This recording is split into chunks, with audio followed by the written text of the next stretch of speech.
So Richard, now we have the possibility to meet one of our all-time favorites, the Bollinger RD, new release from the classical vintage 2004. What do we have to say about this?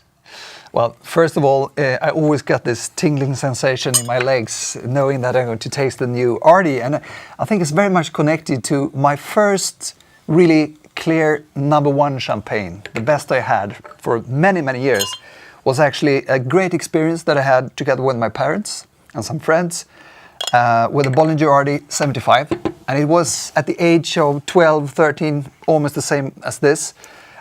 So I know that this style, when you combine the maximum freshness from the late disgorgement and the extra mushroomy, chocolatey, bread-like, freshly baked bread aromas that you get directly from this autolysis, is something which is so special for me. And actually, I tried this bottle. This is my second bottle, but I did it with my parents, tasted blind just this Sunday. And their impression was immediately, oh, this is the Bollinger. It reminds us of... And, the one they drank in the 80s. In the 80s. That's brilliant. And they are not that sharp tasters normally, but it was so obvious with this chocolatey and hazelnutty, beautiful complexity. So, and also my first comment when I was a little bit more analytic myself is that compared to the La Grande Année, which I also tasted just 2 weeks ago, just to see the difference, that wine probably have a longer way to go, more potential for aging. But to drink today, the RG is just fantastic. So, your first, my second bottle of the RD, Great. 04. It's a lovely impression, very lively bubbles, beautiful color.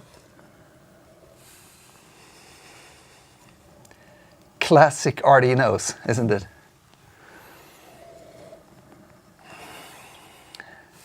For us Scandinavian people, there's a lot of people guessing or speaking about notes of sauna. Yeah.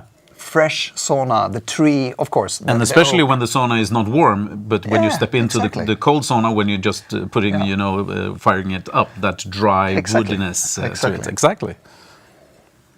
Like a winter cabin in the mountains, you've been skiing the whole day and you put it on. Yeah. That's not the place to drink it, though. Very bad. Actually, in my recent book, the Champagne hiking book, I picked, which I did almost, we had the same thought together, me and Serena Sutcliffe. She said when she drank RD, probably you should go to Lofoten in Norway, which I did. And I had exactly the same idea, and it was one of the best matches. Cold, beautiful, dramatic, dark landscape. The aromas of the wood, the aromas of chocolate, the aromas of tar, olives, tobacco, things like that, was just sensational with that nature.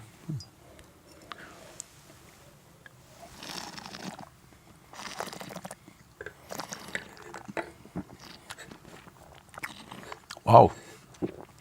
A powerhouse. A powerhouse. Although we talked about the classic vintage.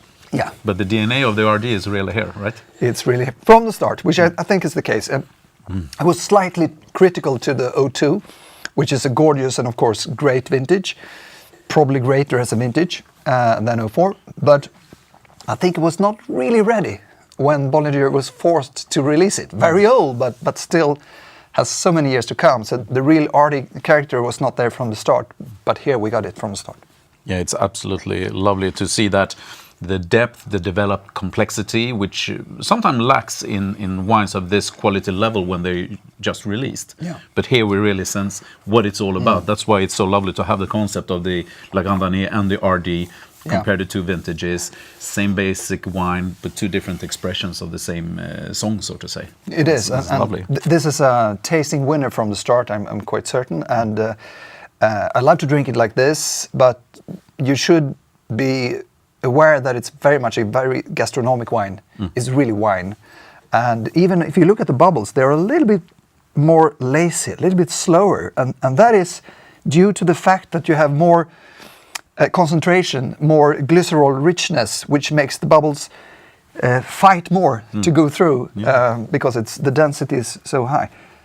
So it's really an essence of a wine. Beautiful, and I hope Mr. Bond likes it as much as we do.